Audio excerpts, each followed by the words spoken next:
Welcome back to Shem's Universe. So today, guys, we're going to go over how to drain the energy from full moons and new moons, meaning how to get the full power from them.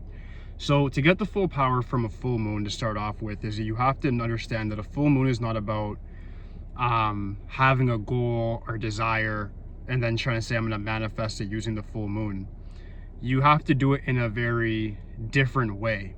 Full moons are all about sacrifice, fasting, rituals, and really it's a reflective period. We have our first supermoon coming up this month, why I'm bringing this stuff up now, because it's of utmost importance that you guys understand for the next few months how to utilize these full and new moons, as they can change the trajectory of your life, especially going towards next April. So with the full moons, what you guys want to do is, for one, fast about 2 to 3 days from before, meaning if a full moon is this month, I'd be fasting from 2 days prior. And then during that whole full moon day, I'll be fasting while doing certain rituals, depending on what my sun sign is. And that will in turn help me manifest for then the new moon that's coming up after. What do I mean by that? During the full moon, you should be sacrificing and saying the things that have been holding you back from attaining your desires, meaning what in you do you have to improve? Are you a drinker? Are you a smoker? Are you a procrastinator? Are you a gossiper? Are you a liar? Are you prejudiced? Have you been biased towards people that you shouldn't have been? What about you that you owe the universe karmic retribution for? If you can utilize the full moon to, for one, give things away, meaning donate, and then also fast to show discipline and reverence for the universe, you're gonna have a lot more better luck just by doing that by itself. If you accompany that with the correct full moon ritual, that can actually then go with your sun sign, you're then going to be very, very successful, because if you combine that again with your astronumerics, meaning your numerology, you're going to understand fully what type of ritual you should be doing for the full moon, depending on your own energy imprint. And in turn, you can manifest a lot that way. So I'll explain that a little more in depthly now. The full moon, no matter what life path you are, sun sign, is just simply about you figuring out, how have I been holding myself back? How have I been my own worst enemy? What am I going to do to improve for the next 28 days? You then take that message over to the new moon time, the following new moon after the full moon, and then you can then do another ritual, which I'll say some general things. If you're an earth sign contacting me about this, I'll say you're going to do a lot of things when it comes to digging things in the earth. If you're a water sign, you'll be dealing with the water. If it's the air sign, you'll be dealing with putting things off of a hillside or a cliff top.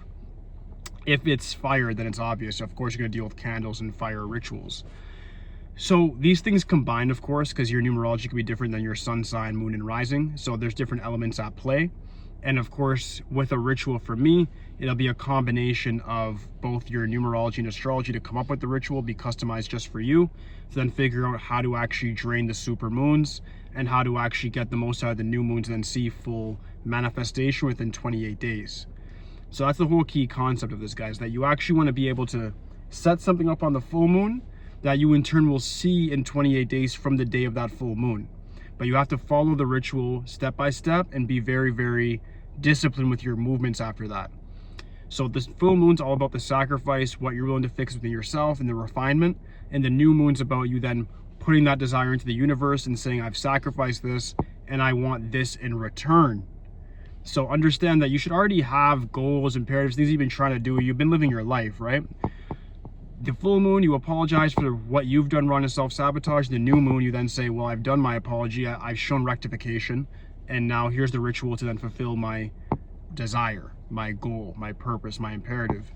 And you have to, of course, take in things like being realistic. Like, you can't say I want to be an astronaut in 28 days with no post-secondary education or no nothing to show for it. You have to be realistic, or the universe itself will take you as a joke as well, maybe think you're insulting. So, of course, make your goals or imperatives, if they're monetary, realistic goals that you actually can achieve with like your own efforts. And you'll get that extra push to the universe if you actually put in the effort primarily. I'd argue, I'd contradict myself away too by saying you can also have desires that you view as unfeasible, but you have to, if you do that, you have to perform rituals that are a little bit more intense to then make them come to fruition. And I don't mean that you can then become an astronaut in some next ritual. What I mean is that If you have a goal, but you're like, yo, I have no plan for this. I don't know how I'm actually going to achieve this, but this is actually what I want out of my life. I want to be a successful whatever. In the 28 days after doing the ritual I give you, you'll then have the ability to see a circumstance that'll bring you closer to that goal at very minimum, if you don't meet somebody that's going to mentor you right into it.